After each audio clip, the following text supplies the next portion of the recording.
যারা তেলাপিয়া মাছ খুব পছন্দ করেন তাদের কাছে আজকের রেসিপিটি হবে সেরা। তেলাপিয়া মাছ মানেই শান্তির তরকারি। আসসালামু আলাইকুম everyone, welcome back to my Roshni kitchen and blog. আজকে আমি আপনাদের দেখাবো খুব সহজ আর দারুণ স্বাদের দেশি স্টাইলে তেলাপিয়া মাছের ঝোল তরকারি, অল্প মশলায় ঝরঝরে ঝোল। চলুন তাহলে শুরু করি রান্না।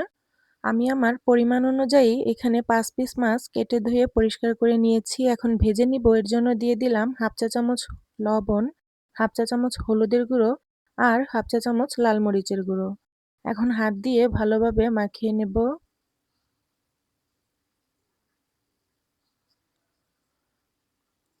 মাছটা মাখা হয়ে গেছে। এই পর্যায়ে একটি প্যানে দিয়ে দিচ্ছি রান্নার রেগুলার তেল।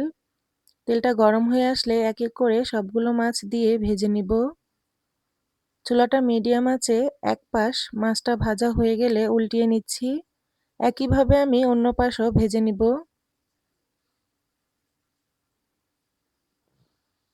এ পর্যায়ে মাছটা ভাজা হয়ে গেছে, একটি বাটিতে তুলে নিচ্ছি। একই প্যানে দিয়ে দিচ্ছি আর কিছুটা রান্নার রেগুলার তেল আর দিয়ে দিচ্ছি একটা পেঁয়াজ কুচি, কয়েকটা কাঁচামরিচ মাঝখান থেকে ফালি করে। এখন নেড়েচেড়ে গোল্ডেন ব্রাউন করে পেঁয়াজটাকে ভেজে নিব। ভাজা হয়ে গেছে। এ পর্যায়ে দিয়ে দিচ্ছি মশলা কষানোর জন্য সামান্য পরিমাণ পানি আর দিয়ে দিচ্ছি 1.5 চা চামচ আদা রসুনের পেস্ট, হাফ চা চামচ জিরা বাটা। এরপর নেড়েচেড়ে মশলাটাকে একটু মিশিয়ে নেব। এখন দিয়ে দিচ্ছি স্বাদমতো লবণ 1 চা চামচ, হলুদের গুঁড়ো হাফ চা চামচ, লাল মরিচের গুঁড়ো 1 চা চামচ, ধনিয়া গুঁড়ো 1 চা চামচ আর জিরে গুঁড়ো হাফ চা চামচ।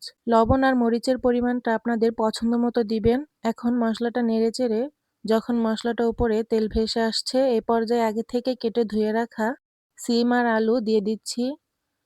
মশলার সাথে নেড়েচেড়ে ভালোভাবে মিশিয়ে নেব। মেশানো হয়ে গেছে। এই পর্যায়ে ঢাকনা দিয়ে ঢেকে একটু কষিয়ে নিব। এখন ঢাকনাটা তুলে একটু নেড়ে দিচ্ছি।